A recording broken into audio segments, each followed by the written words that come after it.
Ni katika serikali yako ndio tumepata nchi yetu ikiwa na usawa.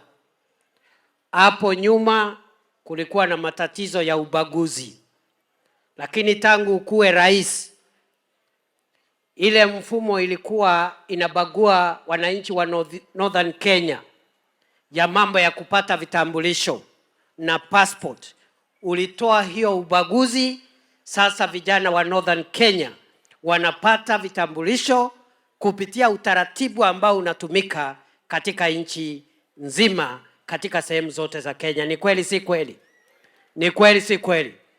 Jambo ya pili, Mheshimiwa Rais, ni kwamba sehemu hii ya Northern Kenya katika serikali yako ndio imepata mambo ya maendeleo ambayo hapo nyuma haikuwahi kufanyika.